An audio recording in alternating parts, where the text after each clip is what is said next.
Warning. The Intercontinental Committee on Podcasting warns that listening to the Get the Fluff Out podcast may induce euphoric feelings of nostalgia, which may lead to complete and total ratitude. The show starts in 3, 2, 1, go. Fluff, get the fluff out.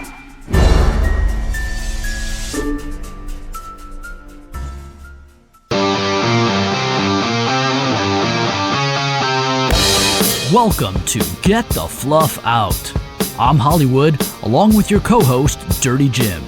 And thanks for joining us on our rockin' journey through the decades in our quest for the musical Holy Grail, creating the ultimate Gen X rockin' mixtape playlist. On each episode, we'll choose which songs from an album review that will make the cut to appear on the playlist. It's time to experience the soundtrack of our lives. Well, here we are, back in the studio, and time for another episode of Get the Fluff Out. Jimmy, how are ya? I am fantastic. I do have something to say, though. Uh-oh, Jim's got something on his mind. What's going on, Dirty? Well, I got a lot to say because, with the album we're doing today, I'm going to be talking at least half the time. But I have something to say beforehand. I hope so. When I'm listening to these back, after they're all broken down and edited, sound effects are put in, and then I'm listening to myself talk. How come it sounds like sometimes that I am running a marathon race? Because it's like I just called a prank call and I'm heavy breathing on the phone. Do you ever notice that?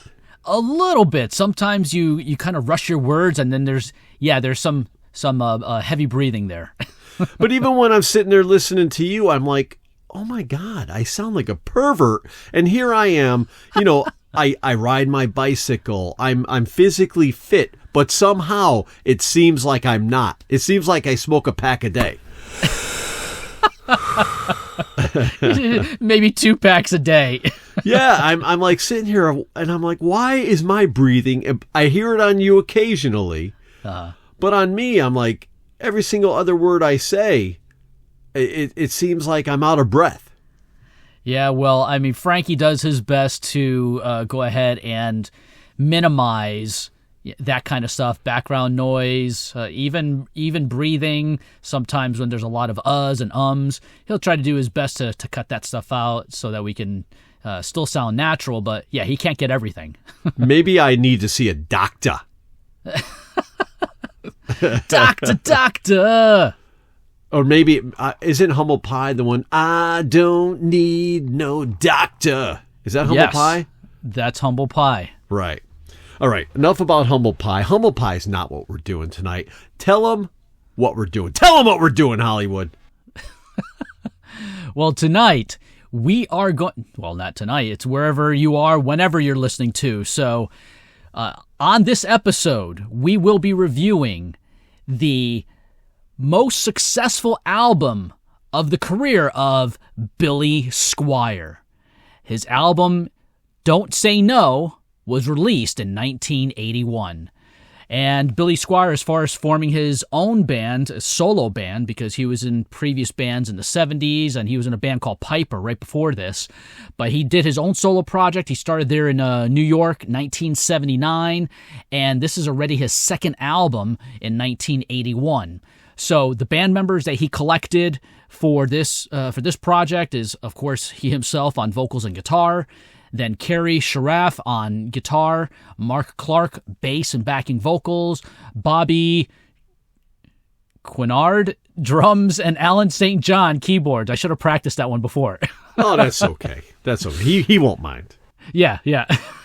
And so that's it for the basic album information. Dirty Jim, why don't you get some album notes? All right. Well, as you already stated, this is the biggest album of his career. It went triple platinum in the U.S., selling over 3 million copies. And it hit the U.S. Billboard 200 at number 5 and stayed on the charts for 111 weeks. That's kind of crazy. 111 weeks. That's, get out the calculator. That's 2 years. Yeah. If you Wow. some people could do it in their head, but I only have one more note about this album. Not a lot of notes here, but that's a pretty impressive note. 111 weeks. Yeah, that's crazy. But my last note is that in Canada, it did hit number 4. All right, Canada. Any other country, it was. I only usually report on a country when it hits 20 and below.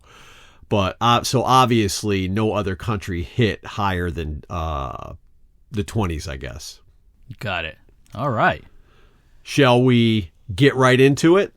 Let's dig in. All right, I'm going to take track number 1, In the Dark. All right, so track number 1, In the Dark, is the second single of the album. And on this one, I love the rocking intro. The verses have a lower medium, kind of sexy tempo. I do use sexy a lot, and I probably will with Billy Squier here, because I got to tell you, he's a sexy man. His music, it's very, not that he's a sexy man, but it seems we know what you meant, Dirty Jim. Yeah, it seems like he likes to put this little sexy stuff in his songs, and I appreciate it. But I think on this song, the pre-chorus totally blows away the actual chorus, because the actual chorus is really just saying "in the dark" 4 times. Right. And it's a bit empty, but the song as a whole is an easy prime cut for me. Yeah, I agree. I mean, I'm listening to the song, it just transported me back to 1981. Just it's crazy listening to this album and being in high school and hearing all these songs. Hollywood, can I ask you a question? Yes, sir. When it transported you back, did you sense that your jeans were a little tight? Just a little bit tighter. All right, continue. So the amazing 28-second intro, to me, it just almost sounds like the intro to a heavy metal song.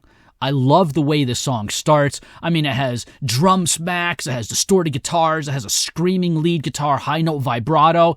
That whole intro is completely awesome. And then Billy Squier,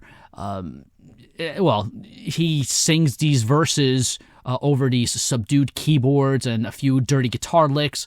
And just like he said, I love the pre-chorus. Pre-chorus is awesome, leading right into the chorus where it has keyboards underneath his voice. And to me, right away, his voice, so good. I mean, he hits certain notes. I'm like, whoa, he's got a high voice. And I totally dig the part after the second chorus where it goes right back into the same heavy music as the intro. And then you hear Billy singing, "Don't you need me? Hey, hey, don't you need me? Oh, yeah." I love that part. Wow. Absolutely, it's a prime cut, making the ultimate Gen X rock and mixtape playlist. Yeah! All right, well, without further ado, why don't you take track number 2, The Stroke. So the second track on the album, The Stroke. Now, this song was huge on the radio in my freshman year of high school. And when you're 13 years old and you hear a song singing, "Stroke me," you tend to be a little sophomoric in your humor. I guess in my case, freshmoric. I don't know. I was a freshman. I got to tell you, I'm 54, and I still have that sophomoric humor. Yes, I know. We've heard it before many times. But according to Squier, the song is not about self-pleasure, but it's actually about the unfairness in the music business and how you have to actually stroke the music business or stroke the egos of record industry moguls in order to make it as a big rock star. So the song is really cool. It has a distinctive drum sound throughout the track where Squier had the snare drum recorded and then played backwards before the real drum hit. So you hear that throughout the entire song, so it sounds really cool. And I totally dig the heavy guitar riffs throughout the song as well as the chorus. Another absolute prime cut making the playlist. All right, so The Stroke for me, it is the first single. That's not what I'm saying. That's the truth. It is the first single from the album. And like you said before, it's about how the music industry will just chew you up and spit you out. And if you don't really listen to the words and just focus on what you want to hear, it really, it really just becomes sexy again, slower, calculated, sing along, just full of innuendo. Yeah. Whatever you want to hear when you listen to it is totally up to you. But what I hear, Hollywood, is another prime cut. Yeah. All right, let's go down to track number 3, My Kinda Lover. So My Kinda Lover, track number 3, is the third single from the album. Now, the verses for this are fun and upbeat. My favorite part of this is the bridge between the second and third verse. And kind of like a lot of the choruses on this album, this one is also very basic. And the 53 seconds of repeating it at the end before fading out was a bit much for me.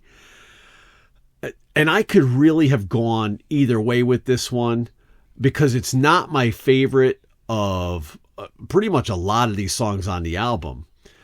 But it is still a lower end prime cut for me. Okay, so if we were doing a grade A and grade B prime cuts, this is a grade B prime cut to you. It is because it has a different sound. The other ones are a little more lively, where this is kind of a little flat during the verses. Yeah. And, in the chorus, but it's still, like you said, it brings you back. And right. It is a great song. When you hear this one off after, maybe I always say after an Ozzy song because he's always the first one that comes to mind. But when you hear this as a one-off, you're going to be like, oh, this is a good song. Yeah, and I don't know if you mentioned it already. This is the third single. I did. Yeah, you did. Okay, so notice how they front-loaded the album. First single, second single, third single. In the first 3 tracks. Right. It's awesome. So whoever's listening to this album for the first time, you're like, wow, what a hit! That's a hit. Oh, because that's a hit. The next, wow, that's a hit. So it kind of just draws you into the album. And for me, on My Kind of Lover, the first 25 seconds, you hear Billy Squier. He's singing over a clean tone, staccato guitar riff before the band fully kicks in for the pre-chorus. And just like you said, it's a basic chorus and it repeats the song title. But again, I really like his voice on it. And I thought it was a really good choice that Billy Squier didn't sing the chorus with proper diction. Because he sings the chorus like, my kind of lover, my kind of lover. It could have been, my kind of lover, my kind of lover. I don't think it would have been a hit if he sang it that way. I got to tell you, if it was sang that way, I might have made it a grade A prime cut. But anyway, I really dig the song. I'm in the same category as you. I really like it as a prime cut, but if I was doing grade A and grade B, it would be a grade B prime cut, still making the playlist. So we concur on the first 3 songs, and actually even the third one, we agree that it was kind of a grade B prime cut. Absolutely. So we're totally in sync so far on the first 3 songs. I don't know about later on, but... I don't know, man. Well, we'll get to that. But right now, you're going to take track number 4, You Know What I Like. Okay, so You Know What I Like. Now, to me, this is a rockin' little song. As I'm listening to it, it has a bit of an Iron Maiden gallop in the guitar riff. It's not a heavy distorted gallop, but it's that. Yeah, so there was some trotting going on. Yeah, there definitely was in there. So it sounds pretty cool. This track itself, if you heard it at a backyard summer party in between a whole bunch of tracks, people would just say, "Is that Billy Squier? It sounds like Billy Squier," and I don't think they would mind it. So I like the track. It's not a prime cut for me, but it's worthy enough to make it as a deep cut. And we'll see if it's going to make the playlist depending on what Dirty Jim says. All right.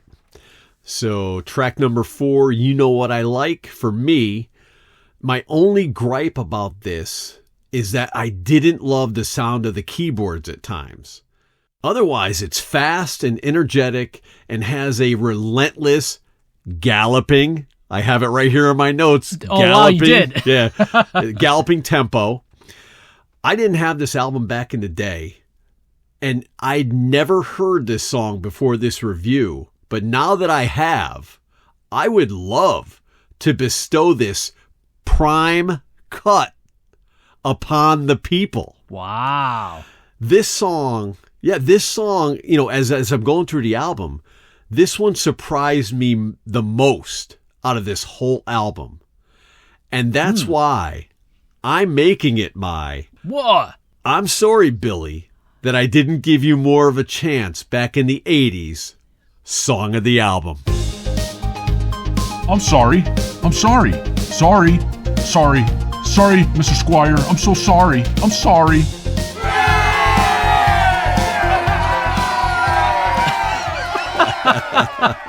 Wow. And you know what? At 2 minutes and 56 seconds, less than 3 minutes, that song it's just a rockin' little song. I dig the song, so that's cool. I'm glad that you love that. I never, I heard if you listen to PLR and even 95 and 106 back in the day, back in the 80s, right, these songs were worn out, the first 3 songs, and right. Even Lonely is the Night, track number 6, which is coming up later. Those songs were just worn out, so you didn't get these deeper tracks like You Know What I Like. And I'm listening to it, and I'm like, Mr. Squier, William, what is going on here? How come I have not heard these songs before? You know what? Maybe he should have gone into the future, kind of with a time machine, saw what Skillet was doing, releasing 7, 8 singles on an album, and he said, hey, let me just release just a bunch of singles, see what hits. Yeah, but see, Skillet had this knack of ending their album with 100 straight ballads. As you poo-pooed a couple episodes ago. Oh my God. But yeah, I mean, that song, it also could have been a single. Yeah. Oh, definitely. And you'll see a few others coming up. So let's move down to track number 5, and I will take it. 2 Days Gone. All right, 2 Days Gone, track number 5, was actually a 4th single from this album, but only released as a 4th single in the UK.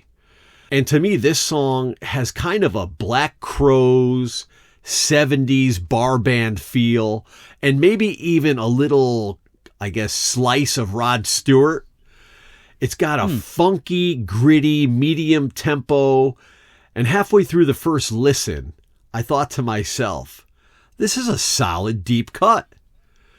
But during the second run through that I was doing with this album, I said, nay, Dirty Jim. This reeks. Go back to the nay. Yes, nay. This reeks. I guess I should have put the nay during the song that galloped. But anyway, I'm thinking, wow, this kind of reeks as a prime cut. Let me give it another try. So I gave it another go, and I am pleased with my final decision. I gave 2 Days Gone a prime cut. Wow. Wait to hear my review here, because I'm wondering, and there's a song later on this album that I know you are going to hammer, and it's not going to make the playlist, and I am going to probably shed a little tear because of it. But go ahead. So tell me what you said about 2 Days Gone. So 2 Days Gone. When I heard this song for the first time, I said to myself, this is definitely a Dirty Jim style song. Well, you would be correct. You know me. Yeah, I know you, dude, because I thought, you know what?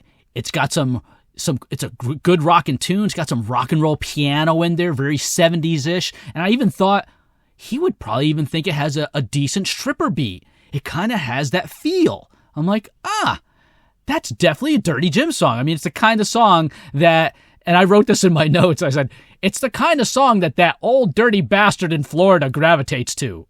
Which one? This, what, my neighbor, Shirtless Tom? Oh, dude. So, and I said, I bet you Dirty Jim's going to prime cut this one. And you did. So for me, I like the song as well. I don't like it as much. I think it's a solid song, but for me, it's only a deep cut, but it's still making the Gen X rockin' mixtape playlist. That's good. I actually thought you were going to butcher this one. Not butcher it, but really, cut it up and slice it up and make it a, throw it into Fluffy Town all cut up. But no, because again, it just like you, it reminded me of some good 70s rock and roll music. Yeah, a lot of very similar to, let's say, maybe a Rod Stewart, like you said, maybe even a Bob Seger. Yeah, it had that feel. And again, it transported me back to when I was a kid and listened to some, great rock music. Oh, yeah. You know what? I went back with you, and I also was wearing my tight jeans. Well, that's because I still do wear my tight jeans. But let's move on down to track number 6, Lonely is the Night. Okay, Lonely is the Night. Now, I was surprised to learn that this track was not released as a single, because we heard this song played on the radio a lot back in the early 80s. I mean, like you were saying on the other song, we heard these songs over on WPLR, on WHCN, WCCC, we heard at I-95, all these stations, rock stations in Connecticut. We heard this song a lot, along with, the first 3 singles. And the thing is, even though it wasn't a single, it's an awesome song. I love the main guitar riff. I totally dig the pre-chorus. Red light, green light, stop and go jive. I mean, there's a really cool hard rock guitar solo. And in fact, all the way throughout the song, to me, there's parts throughout that are very Led Zeppelin-esque. Yes.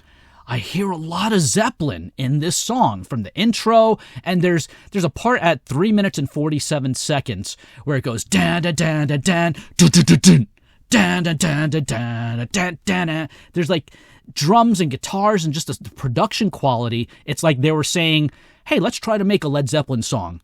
And when you hear this song, people, if you've never heard it before, "Lonely is a Night," you're gonna think, yeah, that sounds like Led Zeppelin. So, to me, it's an easy prime cut. And it's also my I need you to stroke me in the dark because you know what I like and you're my kind of lover, so don't say no track of the album. Oh, yeah. Oh, yeah. Oh, yeah. Oh, yeah. Oh, yeah. Oh, yeah. I don't think that was even innuendo. I think that was just straightforward. I took like 6, 7 titles of a song and just threw them all together, and it just made a sentence. If someone had not heard this song before, I would have to say they were not alive in the 80s. Dude, but I don't know how I was drawn to this track. I kept going back to it, and again, maybe because it sounded like Led Zeppelin a little bit, I'm thinking maybe my appetite for Led Zeppelin now has been whetted after many decades of not listening to Zeppelin because we got burnt out on listening to Zeppelin when we were growing up. I think it may be time for us to decide on either a Zeppelin album or to do kind of like a make me a mix of Zeppelin. I don't know. We'll figure it out, but I think it's time. Well, you know what they say. If you invite a man to dinner, you got to feed him, Hollywood. You got to feed him. I got to feed the beast. All right. So Lonely is a Night for me. Not taking away from the short intro, but the vocals kicking in at 13 seconds is just the onset of this gem. There is really no definitive chorus. There are actually 3 lyrically different ones within the same musical parameters. It's crazy. I mean, it's a great song. It's not a traditional chorus, but it is the same exact music, just 3 different lyrical choruses. I love it. Yeah. I also love the bridge after the 3rd verse, right before the solo. The "somebody's watching you, baby, not much you can do." Yeah. Awesome. There's so much good about this song, including the rocking 40-second fade-out ending. It is also a prime cut for me. No more needs to be said about Lonely is the Night. Let's move on down to track number 7. What Do You Want From Me? All right. What Do You Want From Me? Track number 7.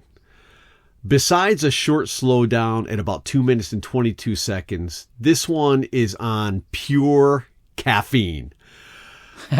It's got a lot of what I like in one of these all-out songs, because you know how we love a song that just is relentless.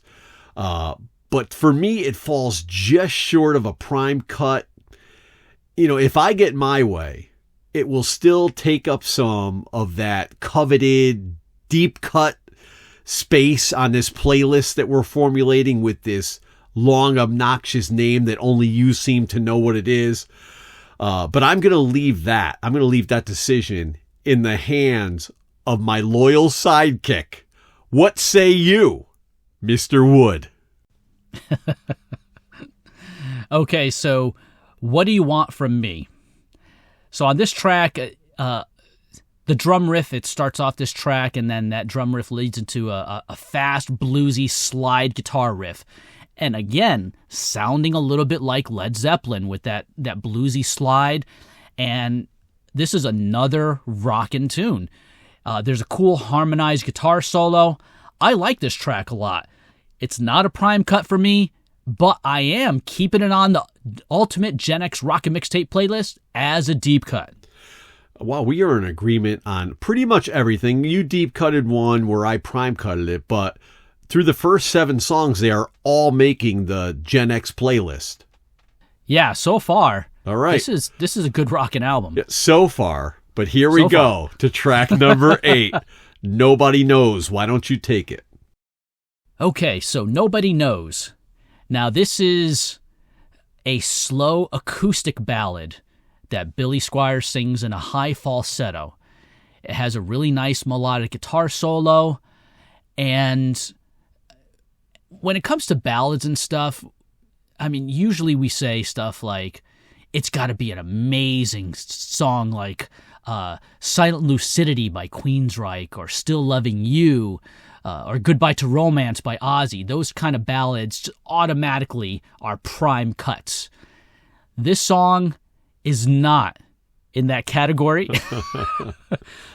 But I found myself listening to it 2, 3, 4 times, and I'm like, this is actually kind of a nice song. And I was on the fence. I'm like, am I going to fluff cut this, or am I going to deep cut it? And my final decision was, I heard it again today, right before we started recording, I'm putting it as a deep cut. I actually kind of like this ballad. It's sweet. It's not an amazing song, but for me, I would keep it as a deep cut. I don't mind if people would hear this song. Well, I'm sorry to burst your bubble, but right now, I'm going to need complete silence for this review.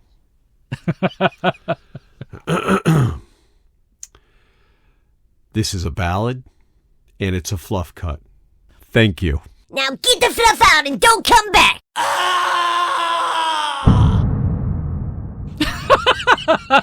Thank you. That's it. You know what? I thought the same thing. I'm like, it's actually not bad, but you know what? If I'm sitting here going back and forth with fluff cut and deep cut, I'm thinking, do I really need it on the album? Am I really going to miss it? And the answer that I came up to myself was no. Yeah, I was the same way. And I had fluff cut on this the whole time, but because I was listening to the album over and over, it started growing on me. And I was like, oh, okay, this is a pretty decent song. But like you said, okay, you fluff cutted it. That means it's not making the playlist, so nobody else is going to hear it unless they go to the album, and I'm totally okay with that. So we can move on. Well, people who are listening on Spotify will at least get a 30-second clip of it. And that's about all they really need to know that it probably doesn't deserve a spot. But let's move down to track number 9, I Need You. All right, so track number 9, I Need You. For me, just like you said, as you're listening to this album, things grow on you. And the first time I listened to this, I was like, I think it's another one. But then I kept listening to it, and it's pretty basic, but there's something about it. It's a little funky at times and has a nice flow. The pre-chorus is excellent. It kind of reminds me a little of something I've heard from Meatloaf, but I really can't think of which song it is that I'm thinking of. This really sounds like something that could have been... Did you ever see the movie Eddie and the Cruisers? Oh, dude, I love that movie. And the music in that movie, oh, so good. And this seems like it could have fit right in with that kind of music, like that John Cafferty sound. Yeah, yeah. It just has that feel to it. And I was back and forth with this, but I think this Squier guy has something cool here. And I'm once again leaving this song's fate in the hands of my faithful friend and podcast partner. It is a deep cut for me. I want to know what you think. So you're saying that I'm your FFPP? Sure. Faithful friend, podcast partner? I'm your F squared, P squared friend. Yeah, now we're all waiting to see what you think. Okay, let's see. So I Need You. So it is a slower tempo track, and it kind of has an interesting pop-sounding main riff. There's acoustic guitars that are strumming throughout the verses, and here's the thing. I went ahead and I was listening to it, and I was like, okay, I'm listening. I kind of like it. And then as I'm listening more again, I'm like, I kind of don't like it. And I think both of us, we completely flip-flopped on the last two songs. Oh, no. I had it as a deep cut, and I switched it out, and I changed it to a fluff cut. Oh. So, off to the fluffy wasteland you go. I Need You is out of here. I really kind of like this song. I like the sound of it. I love that pre-chorus, but you know what? I'm not going to cry over spilt milk. Let's move down to track number 10, the final track of the album, Don't Say No. Okay, the final track of the album is the title track called Don't Say No. Now, it's interesting how the track itself, it kind of fades in with acoustic guitars, and Billy Squier's already singing the verse. At first, I thought something was actually wrong with the track in Spotify. I'm like, it's kind of a weird way to start the song. So I went to YouTube and listened to the song there. That's the way the song starts. And then as it's playing along around the 2-minute mark, the song starts to fade away. And then by 2 minutes and 17 seconds, it seems to be over. I'm like, oh, wow, that was a short song. It stops. And then it kicks right back in. The guitar solo kicks in. I'm like, huh? What are they doing? There's just parts of the song that I kind of like, but then there's absolutely no flow. This is Dirty Jim's mantra. That's right. If there's no flow, it's a no-go. Fluff cut, out of here.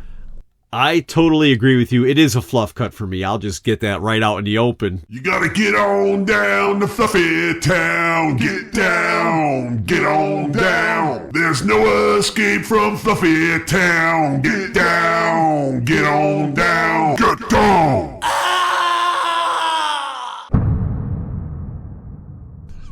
This really, it's like 3 songs in one. You got your verses, and then you get into this like kind of rockin' chorusy part, I guess. And it goes back and forth like that up until that 2 minutes and 15 second mark where the song supposedly ends. And then it kicks up with this like rockin' last minute of the song. And all 3 as separate songs are pretty good sounding songs. But it's just too blotchy and messed up. I don't want to share it with my people. They deserve better. Absolutely. So, this album as a whole, for 11 songs, it really was the last 3 songs. And we flip-flopped. You liked track number 8 more than I did. I liked track number 9 more than you did. But the last 3 songs on the album just aren't coming. They're not coming with. Yeah, and I think it's 10 tracks. I think you said 11 tracks, so it's 10 tracks. You're right. But so the first 7 are making the playlist right. As prime cuts and deep cuts, and then the last 3 tracks, 8, 9, and 10, are not making the list. But like you said, overall, solid album. I never bought the album, never had the album back in the day. I only heard those few songs that were on the radio, those 4 songs that we talked about. The other 3 songs were a surprise. I was totally into, even though I deep cutted You Know What I Like and 2 Days Gone and What Do You Want From Me, I thought those were solid rockin' songs. They were not just simple filler track. Right. And I think good songs for him to play in concert. So I enjoyed this album. So did I. I'm still, even today, I was still enjoying it, but gotta move on. Gotta move on to the next 2. So then that does it for our album review of Don't Say No by Billy Squier.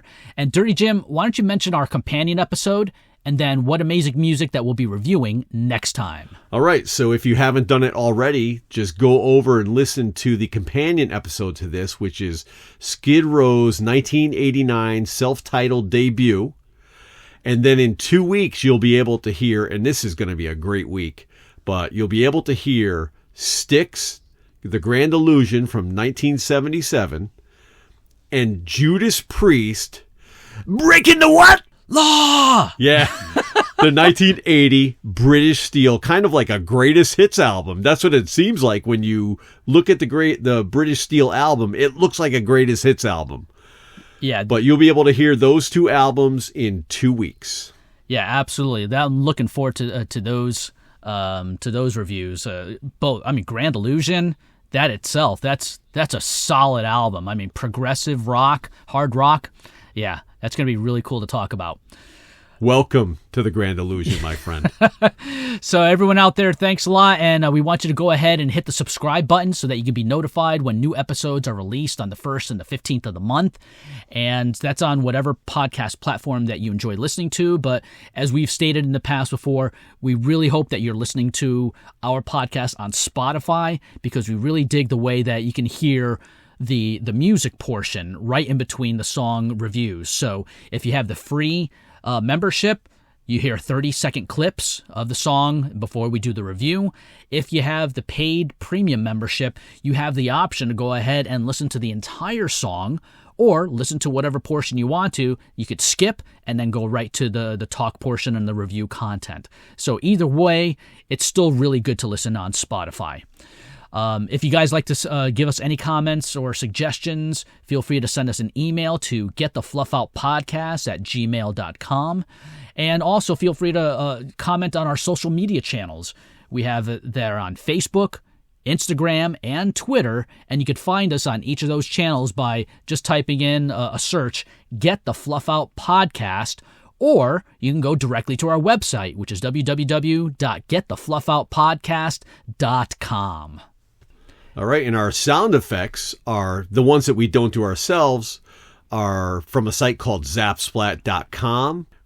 And our intro music is a combination of 2 loops. One is a drum loop from HP Records called Vintage Kit 2, and the second one is a guitar loop from Geomoon called Groovy Rock's Guitar Loop Riff. And we got both of those from a site called looperman.com. And then our outro music is the song entitled Elysian Fields by our band Forced Entry from 1988, copywritten by both of us, Hollywood and Dirty Jim. That's right. So we want to thank everyone for carving out some time in your busy schedule to listen to the Get the Fluff Out podcast and to get a little Gen X nostalgic with us. So with that being said, Dirty Jim, we just got the fluff out. Ja, das haben wir.